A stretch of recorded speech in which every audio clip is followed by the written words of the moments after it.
Hey, are you an insurance agent that finds it difficult to consistently produce six figures plus of new commissions or revenues to you and your agency every single year? If that's you, stay tuned. I want to share 5 steps that an underwriter used to hit six figures in their very first year, and also a process that has helped me personally hit it for 8 years straight and counting. Before I get into the video though, do me a huge favor. If you like the Max Revenue Show and what we do here, hit the like button, subscribe to us, send some comments below. It all helps us in the algorithm. And this channel is one goal in mind: help new producers validate, right? Go from $0 scratch to $1 million plus book of business. So let's get into this. So I've been in insurance for 13 years, probably 4 or 5 years into this game. Our agency hired an underwriter that we had known, right? We thought maybe he'd be a good producer. And in his very first year, he was able to do 100,000 plus in revenue, which is pretty cool, right? In your first year as an agent. And I want to share the 5 things that he did. And the first thing that he did that I think a lot of people miss out on is he just went and sought who was doing things well and spent time with them, right? So he was very coachable as well. He took what they told him and did it. Now, I'm not tooting my own horn, but he came to me because he asked around the office, hey, I don't have a huge network. I'm not from here. What should I do? And they said, go talk with Micah. So he talked with me and I laid out a game plan for him and he followed it. That's the main thing, is he was consistent every single day and he followed this. So that is step one, is go find someone that has been successful, has a proven process, and steal what they're doing, right? And then you got to stay consistent with that and be coachable, right? They might tell you things that don't sound natural, but trust that person and what they're telling you. The second thing that he did, right, to get into more some tactical things is, and he made a list of 200 prospects. Day one, week one, built out a list of 200 prospects that he wanted to call on in a specific niche, right? He knew he was a construction underwriter. That's where he was going to play. And so he stuck to that and made a list of 200.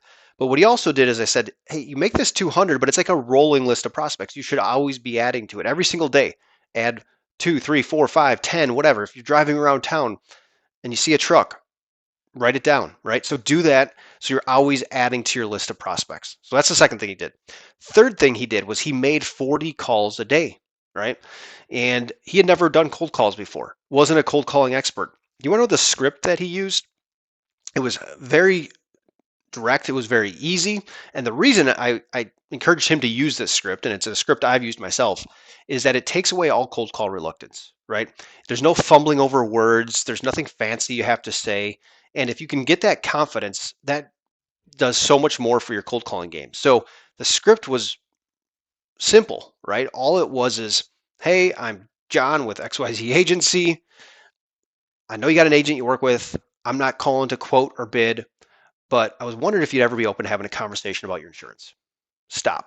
That's it, right? And then let them talk and get into a conversation. And you're just trying to set that first meeting to continue the conversations, right?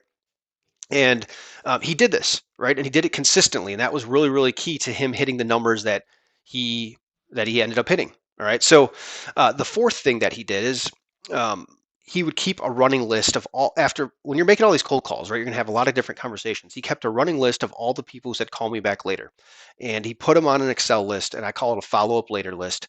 And he kept this in front of him every single week. At the end of the week, if 3 people said call me back, they would be on this list. He add them to this master list, and now that's in front of his face. This does a couple things for you. One is it really, really helps with your psyche, right? Because this can be a grind in this industry, and so this helped him, by celebrating the small victories. It really helped him stay focused and motivated. But the other thing it did is just it in front of your face every day is these hot prospects. You're not going to forget about them, right? And you're going to stay on them, and it'll yield good results. I've seen it work so many times, so I highly recommend using a follow-up later list, keeping it printed off old school on a piece of paper in front of you with all the hot prospects who said call me back and want to talk to you in the next couple months.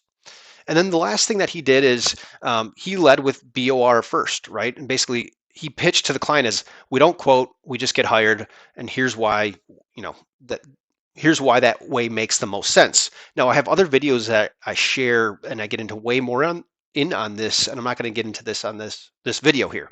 But what I want to get into is a couple things. Is by working on a BOR exclusively. Now he did quote a couple deals where he had to, but by primarily focusing on a BOR exclusively, it really helped him go all in on that model. So he got really comfortable explaining to clients why it made sense to go this route.